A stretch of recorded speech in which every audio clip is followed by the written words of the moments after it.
Hello, my name is Christopher Connell, and since I just reviewed The Amazing Spider-Man 2, I figured I would review The Amazing Spider-Man. This is probably the first game I ever got as a actual game I owned, and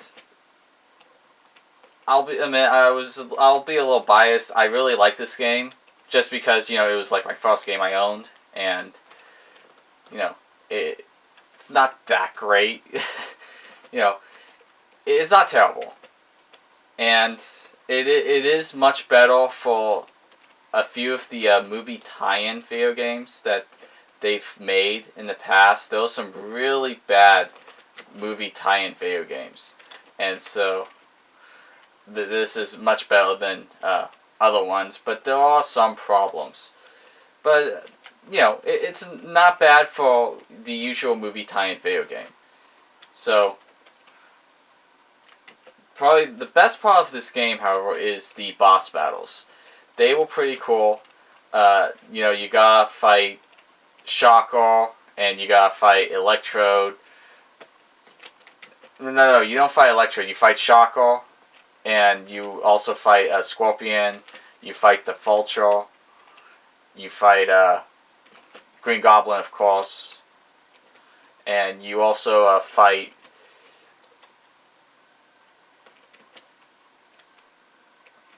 You also fight a bunch of other random, villains, like some robots, which you'll see in a minute.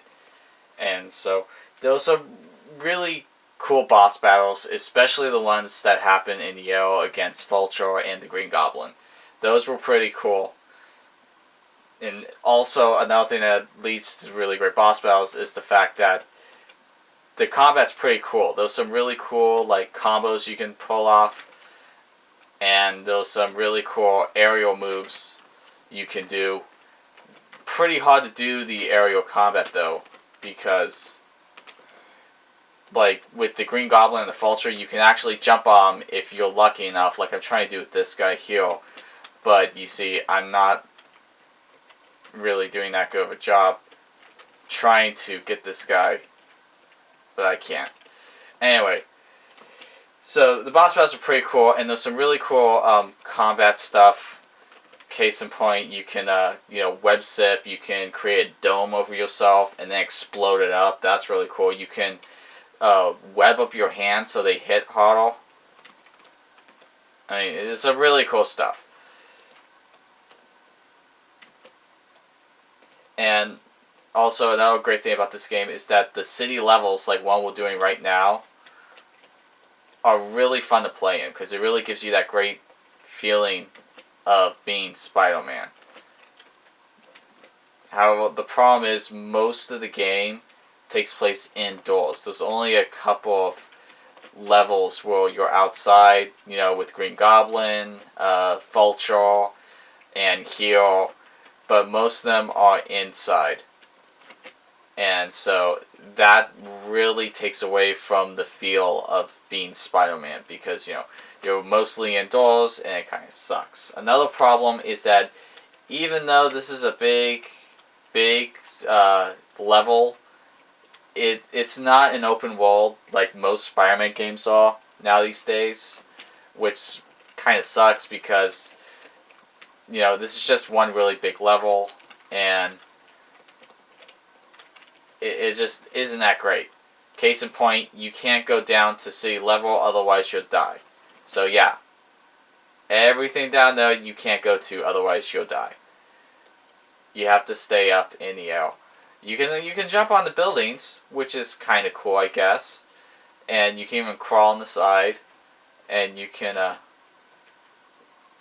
web zip, which is really cool, and you can even do this web zip damage kind of thing. That's pretty cool.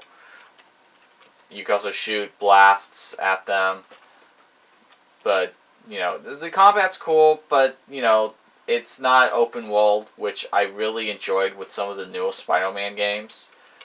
And this is, of course, before everyone started doing open world games.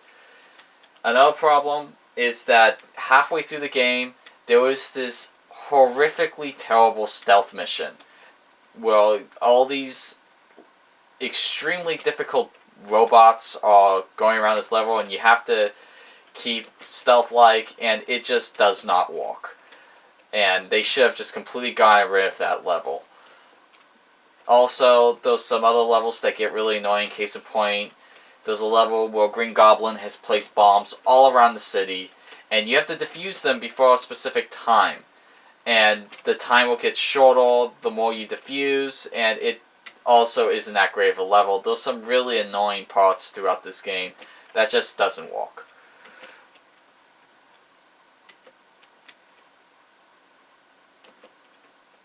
Again, this biggest problem here is that it's not an open world game, and because of that, it does suffer from it. However, it's not the worst Spider-Man game ever made. It's pretty good for what it was trying to do at the time. Pretty good movie tie-in game for what it was. And I had a lot of blasts with this because this was like my first video game. Since then, I've played more Spider-Man games, and that have been a lot better. And case in point, if you really want to play a really great Spider-Man game, play Web of Shadows. That, in my mind, is the equivalent of what Arkham Asylum was to Batman for video games. A lot of people don't like that one so much, but I really enjoy it. Anyway, this has been my review of Spider-Man, the old classic Spider-Man movie tie-in video game with that stars Tobey Maguire and William Dafoe. And I hope you guys enjoy this game. I would give this game a 6 out of 11. It's worth trying if you're a big fan of Spider-Man or you really like nostalgic games. If you're looking for the best Spider-Man game, keep looking. This is not the greatest Spider-Man game ever made. Not even by a long shot. It's not the worst. By all means, it is not the worst Spider-Man video game. But it's not the best either. So I'd give this a 6 out of 11. And this has been my review of Spider-Man. I'm Christopher Connell, and if you guys get this game, I hope you enjoy it.